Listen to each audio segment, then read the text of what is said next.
ఓం శుక్లాం వరధరం విష్ణుం శశివర్ణం చతుర్భుజం ప్రసన్నవదనం ధ్యాయేత్ సర్వవిఘ్నోపశాంతయే. ఓం గురుబ్రహ్మ గురుర్విష్ణుః గురుదేవో మహేశ్వరः గురు సాక్షాత్ పరబ్రహ్మ తస్మై శ్రీ గురవే నమః. ఓం వ్యాసాయ విష్ణురూపాయ వ్యాసరూపాయ విష్ణవే నమో వై బ్రహ్మనిధయే వాసిష్ఠాయ నమో నమః. ఓం నారాయణం నమస్కృత్య నరం చైవ నరోత్తమం దేవీం సరస్వతీం వ్యాసం తతో జయముదీరయేత్. హరి ఓం. ప్రియ భగవద్బంధువులారా, ఆస్తిక మహాశయులారా, విష్ణుపురాణానికి మనం స్వాగతం పలుకుతూ ఆత్మానం రథనం విద్ధి శరీరం రథమేవతు బుద్ధింతు సారథం విద్ధి మనః ప్రగ్రహమేవచ అనేటటువంటి శ్లోకం ఆధారంగా మన ఆత్మ, మన శరీరము, మన బుద్ధి, మన మనస్సు ఇవి అన్నీ కూడా ఒక రథంలాగా మారితే ఆ రథాన్ని అధిరోహించినటువంటి శ్రీమన్నారాయణుడు మనకి సద్బుద్ధిని సద్గతులను కలుగుచేయుగాక అని మరొక్కసారి మనం స్మరణలోకి తెచ్చుకుంటూ విష్ణుపురాణం 14వ అధ్యాయంలో ఉన్నాం. ఈ 14వ అధ్యాయంలో ప్రచేతసుల తపస్సు గురించి మనం తెలుసుకునేటటువంటి ప్రయత్నం చేద్దాం. అసలు ఈ 14వ అధ్యాయం ఎవరి ప్రచేతసులు? ఈ ప్రచేతసులు విష్ణుమూర్తి కోసము, విష్ణుమూర్తి కటాక్షము కోసము, దేనికోసము తపస్సు చేశారు? ఇవి అన్నీ కూడా ప్రచేతసుల నుంచి, ప్రచేతసుల బుద్ధిలోంచి ఉద్భవించినటువంటి మహా అద్భుతమైనటువంటి విష్ణు స్థుతి ఎలా ఉన్నది, ఇవి అన్నీ కూడా ఈ ఘట్టంలో మనకి తెలుసుకునేటటువంటి ప్రయత్నం చేద్దాం. అయితే కిందటి వీడియోలో కొంత ఘట్టం మనం చెప్పుకున్నాం. అదొక్కసారి విహంగ వీక్షణంగా 2 నిమిషాలలో తెలుసుకుంటూ పృథు చక్రవర్తి తాలూకా సంతానంలో అంతర్ధి అనేటటువంటి ఆయన, దిషణ అనేటటువంటి అంతర్ధి అనేటటువంటి ఆయనకి, శిఖండిని అనేటటువంటి ఆమెకి, వీరిద్దరికీ పుట్టినటువంటి కుమారుడు హవిర్ధానుడు. ఆ పేర్లని మరొకసారి మనం తెలుసుకుందాం. ఎందుకంటే చాలా చక్కనైనటువంటి పేర్లు. ఆ పేర్లను విన్నంత మాత్రం చేతన భగవంతుడి విషయంలో మనం చేయవలసింది ఏమిటన్నది తెలుసుకుందాం. ఎందుకు అంటే ఆ హవిర్ధానుడు అనేటటువంటి పేరులోనే హవిర్భాగం కనిపిస్తున్నది. హవిర్భాగము అంటే మనం భగవంతుడి కోసం చేసేటటువంటి హోమాది కార్యక్రమాలలో హోమంలో వేసేటటువంటి హవిర్భాగము, ఆ హవిశ్రీ, ఆ భగవంతుడు ఈ అంతర్ధి అనేటటువంటి ఆయన విష్ణుమూర్తి కోసం యజ్ఞయాగాది క్రతువులు ఎన్నో ఆచరిస్తూ ఆయనకి హవిర్భాగములు అర్పించినందువలన ఒక కుమారుడు పుట్టాడు. దానికి ప్రతీకగా ఆయన పేరు హవిర్ధానుడు అనేటటువంటి పేరు పెట్టుకున్నాడు. ఆ అంతర్ధి శిఖండిని అనేటటువంటి వారు. ఆ పేర్లను తలుచుకున్నంత మాత్రాన భగవన్నామ స్మరణ, భగవంతుడి కోసం ఏ విధమైనటువంటి పూజాది కార్యక్రమాలు చేయాలో మనకి తెలుసుకునేటటువంటి ప్రయత్నం కాస్త వివరంగా మనం చెప్పుకుందాం ఇక్కడ. అయితే ఈ హవిర్ధానుడు తాలూక భార్య ధిషణ, ఈవిడ అగ్నివంశీయురాలు. వారిద్దరికీ కూడా చక్కగా 6 కుమారులు. ఈ 6 కుమారులు వారి పేర్లు చెబుతున్నారు, జాగ్రత్తగా వినండి. ప్రాచీన బర్హిర్భగవాన్ మహానాసీత్ ప్రజాపతి హవిర్ధానాత్మనో రాజా ఏన సంవర్ధితా ప్రజా అన్నటువంటి శ్లోకం. ఇందులో ఈ హవిర్ధానుడికి జన్మించినటువంటి ప్రాచీన బర్హి అనేటటువంటి ఆయన సాక్షాత్తు విష్ణువంశ సంభూతుడు, గొప్ప ప్రజాపతి. ఆయన ద్వారా చక్కగా ప్రాచీన బర్హి అనేటటువంటి ఆయనకి కుమారులుగా పుట్టినటువంటి వారు. అయితే ఈ ప్రాచీన బర్హి తాలూకా భార్య పేరు సువర్ణ అనేటటువంటి ఆమె. ఈ సువర్ణ అనేటటువంటి ఆమెని ప్రాచీన బర్హి వివాహం చేసుకొని వారికి 10 మంది కుమారులు పుట్టారు. అయితే ఈ 10 మంది కుమారులు కూడా చక్కగా పేర్లు వారందరికీ కూడా ప్రచేతసులు అనేటటువంటి పేరు. ఆ ప్రాచీన బర్హి సువర్ణ అనేటటువంటి వారిద్దరు కూడా ఈ 10 మంది కుమారులకి ప్రచేతసులు అనేటటువంటి పేరు పెట్టారు. అయితే ఈ ప్రాచీన బర్హి అనేటటువంటి పేరు కిందటి వీడియోలో మనం చెప్పుకున్నాం. ఆయన దర్భలు హోమం చేయాలన్నా, పూజ చేయాలన్నా దర్భాసనం వేసుకున్నట్లయితే దర్భాసనం తూర్పుముఖంగా దర్భ తొలక కుశలు ఉండేటట్టుగా, చివరలు ఉండేటట్టుగా వేసుకునేవారు. ఆ వేసుకొని భగవంతుడి కోసం జపం చేసిన, తపస్సు చేస్తే ఆ దర్భాసనం అన్నది భూమండలం మొత్తం కూడా ఈ కుశలు వ్యాపించాయి, దర్భ కుశలు వ్యాపించాయి. అందుకు ఆయన పేరు ప్రాచీన బర్హి అనేటటువంటి పేరు పెట్టారు అని మనం తెలుసుకుంటాం. వారికి ఒక 10 మంది కుమారులు కలిగారు. వారందరూ కూడా ప్రచేతసులు అనేటటువంటి పేరు కలిగినటువంటి వారు. అయితే వారంతా 10,000 సంవత్సరాలు అతి తీవ్రమైనటువంటి తపస్సు విష్ణుమూర్తి కోసం చేశారు అని కిందటి వీడియోలో మనం చెప్పుకున్నాం. ఆ ఘట్టం వరకు మనం వచ్చాం. అయితే ఇక్కడ మైత్రేయ మహర్షి పరాశరుడు వారికి ఆపి ఇలా అడుగుతున్నారు. యదర్థం తే మహాత్మాన స్తపస్తే పుర్మహామునే ప్రచేతస సముద్రాంభ సేదాఖ్యాతు నరహసి అన్నటువంటి శ్లోకం. ఈ ప్రకారంగా ఆ మైత్రేయ మహర్షి పరాశరుని వారిని కథాగమనంలో ఎక్కడ ఆపాలో అక్కడ ఆపి, ఓ పరాశర మహర్షి, ఈ ప్రచేతసులు 10,000 సంవత్సరాలు సముద్ర జలాల కిందన ఉండి, సముద్ర జలాలలో ఉండి 10,000 సంవత్సరాలు, దశవర్ష సహస్రాన్ని 10,000 సంవత్సరాలు దేనికోసం తపస్సు చేశారు? అసలు భగవంతుడి కోసం చేయవలసినటువంటి పూజాది కార్యక్రమాలు చేసేటప్పుడు ఇంతటి మహోత్కృష్టమైనటువంటి తపస్సు చేయడానికి ప్రచేతసులకి ఏ రకమైనటువంటి ప్రచోదనం కలిగింది అని ఆ మైత్రేయ మహర్షి పరాశరుల వారికి అడుగుతున్నారు. అడిగితే ఇక్కడి నుంచి వచ్చినటువంటి ఘట్టంలో తండ్రి కుమారులకి ఏ విధమైనటువంటి సన్మార్గోపదేశాన్ని చేస్తారు, అలాగే కుమారులు తండ్రి తాలూకా ఆ మార్గాన్ని చెప్పినటువంటి ఉపదేశాన్ని జాగ్రత్తగా ఆలకించి ఏ విధంగా నడుచుకుంటారు, ఆ నడుచుకునేటటువంటి విధానంలో ఆ కథాగమనంలో ఎన్ని వేల సంవత్సరాలు భగవంతుడి కోసం తపస్సు చేశారు, ఎలాంటి స్థుతిని భగవంతుడి కోసం సమర్పణ చేశారు, భగవంతుడైనటువంటి శ్రీమన్నారాయణమూర్తి వారికి ఎలాంటి అనుగ్రహాన్ని ప్రసాదించారు అన్నది ఈ ఘట్టాలలో వస్తుంది.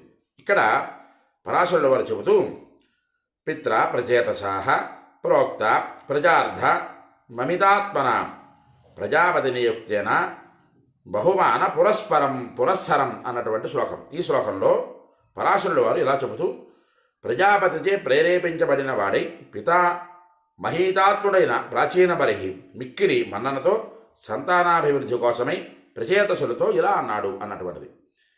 ఇక్కడ పరాశరుడు వారు చెబుతూ, ఆ మైత్రేయ మహర్షికి, ఓ మైత్రేయ మహర్షి, ఓ ధీమంతుడా, ఓ బుద్ధిమంతుడా, ఓ మునీశ్వర, ఈ ప్రాచీన బరిహి అయినటువంటి ఆయన కుమారులకి సన్మార్గోపదేశం చేస్తూ ప్రజాభివృద్ధి చేయాలనేటటువంటి సత్సంకల్పం కలిగినటువంటి వాడై కుమారుడితో ఇలా అంటున్నాడు అని చెబుతూ, బ్రహ్మణ దేవదేవేన సమాదిష్టోస్మ్యహం సుతాః ప్రజాః సంవర్ధినీయాస్తే చోక్తం తథేతి తతు అన్నటువంటిది. ఇక్కడ ఓ కుమారులారా, దేవదేవుడైనటువంటి బ్రహ్మ చే నేను ప్రజలను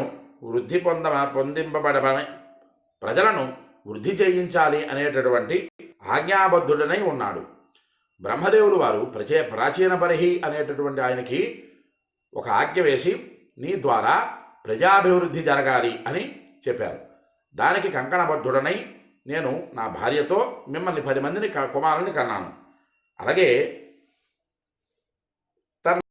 తన్మమ ప్రేతయే పుత్రాః ప్రజావృద్ధి మతింద్రితాః కురుధ్వం మాననీయాపః సమ్యగాజ్ఞా ప్రజాపతేః.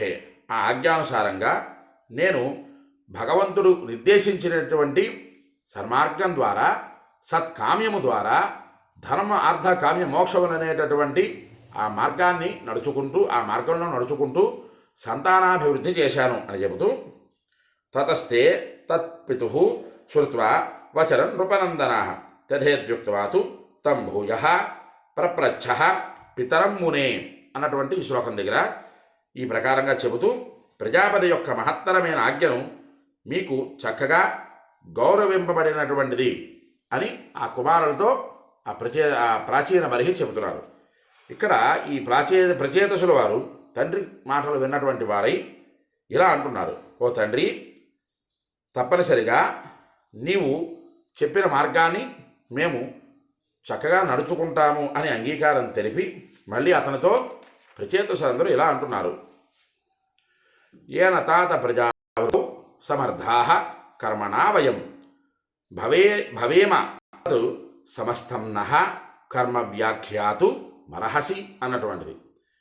ఇక్కడ ఇంతవరకు మనం శ్లోకాలు చదువుకుంటూ వెళుతూ ఇక్కడ మనం జాగ్రత్తగా గ్రహించవలసినటువంటి విషయం, ఒక తండ్రి తన కుమారులకి చెప్పవలసినటువంటి మార్గం, ఆ కుమారులు తండ్రి దగ్గర నుంచి తెలుసుకున్నటువంటి మార్గము. ఇలాగా తండ్రి కుమారులకు ఉపదేశించాడు. ఆ కుమారుడు అందులో ఉండేటటువంటి ఆ మార్గంలో వెళ్ళడానికి కలిగినటువంటి ఉండవలసినటువంటి సాధనా సామగ్రి ఏ విధంగా ఉండాలి అన్నటువంటిది ఇక్కడ కుమారుడు తండ్రిని అడిగినటువంటి చక్కనైనటువంటి ప్రశ్న. ఏమిటది? ఓ తండ్రి, మేము ఏమి చేస్తే సంతతి చక్కగా వృద్ధి చేయగలుగుతామో, మేము చేయవలసింది ఏదో దానినంతా కూడా వివరించవలసింది అని తండ్రిని కుమారుడు అడిగారు. చక్కగా, నాయన కుమారులారా, మీరు నాలాగే బ్రహ్మదేవుడి ద్వారా ఆజ్ఞాపించబడినటువంటి వాడినై, బ్రహ్మదేవుడి తాలూకా ఆజ్ఞకి బద్ధుడనైనటువంటి నేను ప్రజాభివృద్ధిని చేశాను, మీరు కూడా ఆ ప్రకారంగా ప్రజాభివృద్ధిని చేయండి అని తండ్రి చెబితే, ఆ తండ్రికి కుమారుడు అడిగినటువంటిది ఏమి చేస్తే, చూడండి చాలా చక్కగా ఒక తండ్రికి అడిగినటువంటి ప్రశ్న, ఏమి చేస్తే వృద్ధి చేయగలుగుతామో. జాగ్రత్తగా ఈ మాట పట్టుకోండి. ఇక్కడ భవేను తతు సమస్తం నః కర్మ వ్యాఖ్యాతు మరహసి, ఏ కర్మ చేస్తే ప్రజాభివృద్ధి జరుగుతుంది అన్నది ఇక్కడ కుమారుడిని అడుగుతున్నారు. అంటే ఇంతవరకు వచ్చినటువంటి కథాగమనంలో ఆ పరాశరులు వారు చెప్తున్నటువంటి విధానంలో ప్రచేతసులు జన్మ తీసుకున్నారు. ఆ ప్రచేతసులు అసలు భార్య దాంపత్యానుబంధము, సంసార భోగములు వీటి గురించి ఆలోచన లేనటువంటి వారు ఇంతవరకు కూడా తల్లిదండ్రుల మాట జవదాటకుండా చక్కగా భగవంతుడి కోసం తపస్సు చేసి, తపస్సుని ఆచరించి సన్మార్గాన్ని నడుచుకునేటటువంటి వారుగా ఉన్నారు తప్ప వారి బుద్ధి మరొక పెడతురవన పట్టకుండా ఉన్నది అన్నది ఇక్కడ మనం తెలుసుకోవచ్చు. ఏమి చేస్తే ప్రజాభివృద్ధి చేయగలుగుతామో అని అడుగుతున్నారు ఆ ప్రచేతసుడు తండ్రిని. ఆ తండ్రి ఇలా చెబుతున్నారు, ఆరాధ్యవరదం విష్ణు ఇష్టప్రాప్తిమ సంశయం సమేతి నాణ్యధామర్త్య కిమన్యత్ కథయామివహ. అద్భుతమైనటువంటి శ్లోకం. భగవంతుడైనటువంటి విష్ణుమూర్తి పాదాలని పట్టుకోండి. శ్రీమన్నారాయణుడు గోవిందుడు జగత్కర్త అయినటువంటి విష్ణుమూర్తి పాదాలు పట్టుకుంటే దానికన్నా మించినటువంటిది మరొకటి లేదు అని అంటూ, విష్ణుమూర్తిని ఆరాధించినటువంటి మానవుడికి సత్కామ్యములు, సకల కోరికలు అన్నీ కూడా ఎట్టి పరిస్థితుల్లో సిద్ధించి తీరుతాయి. ఇందులోకి ఎటువంటి సంశయము లేదు. ఇష్టప్రాప్తిని చక్కగా పొందుతాడు అని చెబుతూ, విష్ణుమూర్తి పాదాలని పట్టుకున్నంత మాత్రమే మరొక దృష్టి మరొక పక్కకి వెళ్లకుండా చక్కనైనటువంటి సన్మార్గం గుండా మనం నడుచుకోవచ్చును. దీనికి మరొక విధమైనటువంటి మార్గము మరొకటి లేదు, ఇంతకంటే మీకు వేరుగా నేనేమి చెప్పేది లేదు అని ఆ ప్రాచీన బర్హి కుమారుడితో చెబుతున్నాడు. ఏమిటి చెబుతున్నాడు? విష్ణుమూర్తి పాదాలను పట్టుకోండి, మీకు ఏ విధమైనటువంటి త్రోవలో నడవాలో ఆయన సూచిస్తారు, ఆ సూచన ప్రకారంగా మీరు చక్కగా నడుచుకోండి అని కుమారుడితో తండ్రి పలుకుతున్నటువంటి అద్భుతమైనటువంటి మాటలు. మనం ఈ రోజులలో తెలుసుకోదగ్గ విశేషణాలలో ఈ రకమైనటువంటి పురాణాన్ని విన్నందువలన ఒక తండ్రి కుమారుడికి ఎలాంటి మార్గోపదేశాన్ని చేయాలి, కుమారుడు ఆ మార్గాన్ని ఎంచుకున్నటువంటి మార్గంలో ఎంత చక్కగా నడుచుకోవాలి, భగవంతుడైనటువంటి శ్రీమన్నారాయణమూర్తి పాదాలని పట్టుకున్నంత మాత్రాన చేతన పాదాలను పట్టుకున్నటువంటి మానవుడు ఇష్టప్రాప్తిని, కోరినటువంటి కోరికని తీర్చుకోవడానికి, కోరినటువంటి వరాన్ని అడగడానికి, ఆ వరం భగవంతుడు ఇవ్వడానికి ఎంత చక్కనైనటువంటి తపస్సు చేయాలి అన్నది ఇదంతా కూడా ఈ పురాణంలో అద్భుతమైనటువంటి ఘట్టాలలో వస్తున్నది. అది మనం తెలుసుకొని ఒక తండ్రి కుమారుడికి ఏ విధమైనటువంటి మార్గోపదేశాన్ని చేయాలి. ఆ రోజులలో ప్రాచీన బర్హి ప్రజాభివృద్ధిని చేయండి అని కుమారుడికి చెప్పారు. ఈ రోజుల్లో మనం కుమారుడికి చతుర్విధాలైనటువంటి పురుషార్థముల గురించి మనం చెప్పాలి. ధర్మ, అర్థ, కామ్య, మోక్షములు అనేటటువంటి వాటి గురించి చెప్పాలి. ధర్మబద్ధమైనటువంటి జీవనాన్ని నీవు సాగించు, ధర్మబద్ధమైనటువంటి కామోపభోగాలను అనుభవించు, అలాగే ధర్మబద్ధమైనటువంటి ఐశ్వర్యాన్ని ఆపేక్షించు, అంత్యమందు పునర్జన్మరాహిత్యమైనటువంటి కైవల్యాన్ని, మోక్షాన్ని పొందేటటువంటి ప్రయత్నం చేయు అని ప్రతి ఒక్క తండ్రి తన కుమారుడికి చెప్పవలసినటువంటి విశేషణం. ఇలాంటి విశేషణాలు ఇలాంటి పురాణాలలో కాక మరొక్క దగ్గర మనకి భూతత్వం పెట్టి వెతికినా దొరకవు. అంతటి మహోత్కృష్టమైనటువంటి పురాణాలు ఇవి. ఇంకా ప్రాచీన బర్హి కుమారుడికి ఎలాంటి మార్గోపదేశాన్ని చేస్తాడో ఇంకా అద్భుతమైనటువంటి ఘట్టాలు ఇందులో ఉన్నాయి. వాటన్నిటినీ కూడా మనం విని తరిద్దాము. అలాగే ప్రచేతసులు ఎంతటి మహోత్కృష్టమైనటువంటి విష్ణుస్థుతిని చేశారో ఆ విష్ణుస్థుతిని చెప్పుకున్నంత మాత్రాన, పారాయణ చేసినంత మాత్రాన ఎలాంటి సత్ఫలితాలు కలియుగంలో మానవులకు కలుగుతాయో ఇవన్నీ కూడా ఈ పురాణంలో మనం చెప్పుకునేటటువంటి ప్రయత్నం చేద్దాం. అందుకు మీరందరూ చేయవలసింది ఏంటయ్యా అంటే ఈ యూట్యూబ్ ఛానల్ని సబ్స్క్రైబ్ చేసుకోండి. ఈ వీడియో నచ్చినట్లయితే అందరూ కూడా లైక్ చేయండి. ఈ వీడియోని 10 మందికి షేర్ చేయండి. మీ అమూల్యమైనటువంటి మాటలను కామెంట్ రూపంలో పంపించండి.